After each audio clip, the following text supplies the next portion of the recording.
Good afternoon, everyone. I am Mr. Ish. Thank you for joining me. I want to run through this single integral in this question. It seemingly looks easy, but these type of integrals can be quite challenging. What distinguishes something like this is this following form. You have a item which is sitting outside here. We'll call that an f of x.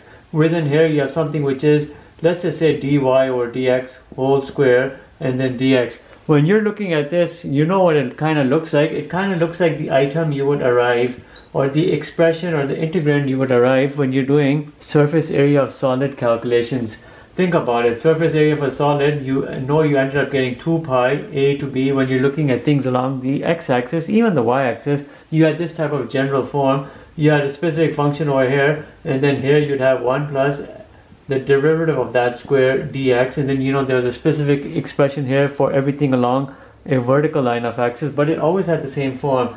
Keep the 2 pi out, keep the definite limits out or the definite integral form out. What you see over here is kind of what you have over here, and these type of integral forms can sometimes become quite tricky, and we're looking at something like that in this video. Remember, surface area of solid calculations will give you something like this. As our first step, I would recommend this substitution. U is equal to cosine x, which you see right over here.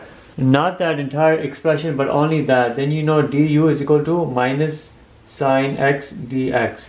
And then dx is equal to minus du or sine x. You bring all of that into play over here, and what happens? You have a sine x, then you have a 1 plus u square, and then you have a du over minus sine x. When you cancel out the sine x's, which you can, you end up seeing this, root 1 plus u squared du. This is normally not a difficult integral, except it brings around something interesting, and that something interesting can also be annoying.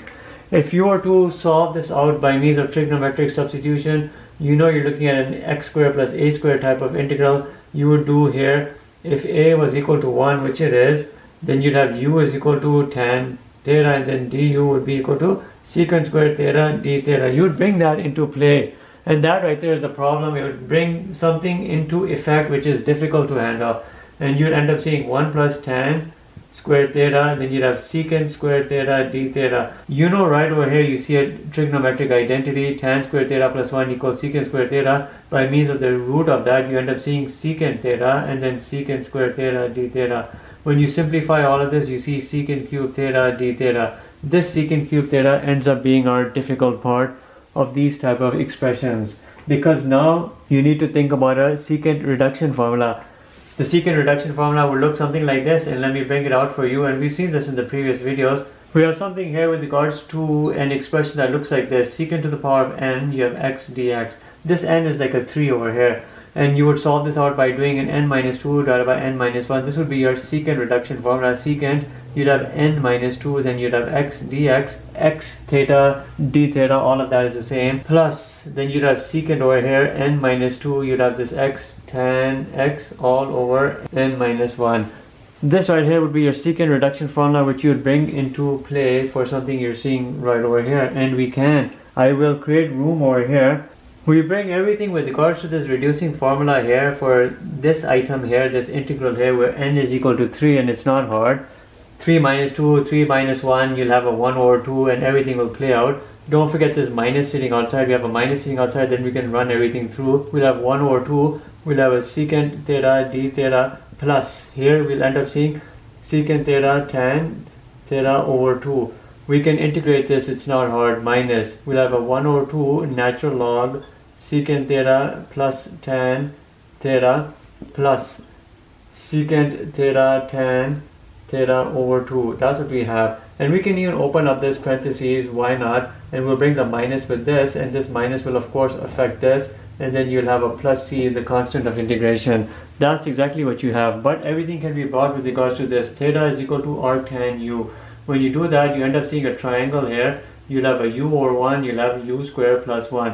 If u is equal to tan theta, theta is equal to arctan u, which is u over 1 with regards to the tangent, and then you have that side. You bring all of that into play over here. When you bring that into play, what do you end up seeing? You end up seeing natural log secant of this theta would be root u squared plus 1, plus tan of this angle theta would be u.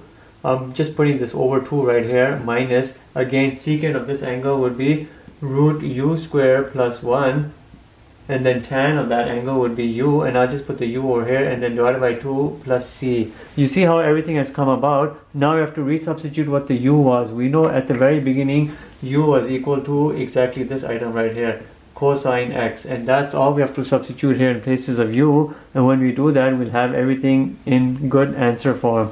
Our final answer will be this, minus, and I'm going to write this in a good way.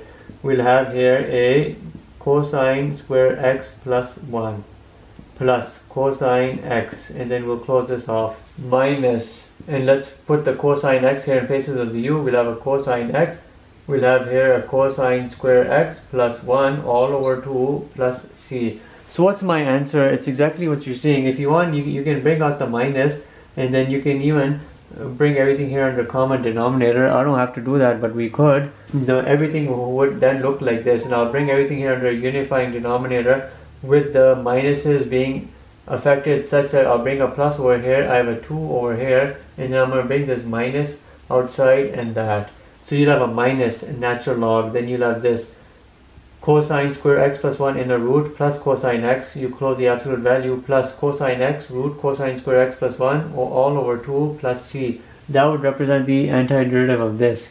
But this right here, this style of question is hard because it requires you to know this reducing formula for secant, which I've talked about in a previous video, and everything came about into this form right over here, which brought out the secant cube x. There's no other way that I know of which is easy or relatively not as annoying as then you having to just use a secant reducing formula. And remember, everything over here with regards to this integral form has come about because this represented some sort of a surface area of a solid calculation coming out from the template for that type of a formula, and I showed you that at the beginning. But this right here is a procedure you would have to employ when you would see something like this, a function and right here root 1 plus its derivative square. And that brings us to the end of this video. Thank you for watching. Have a good day.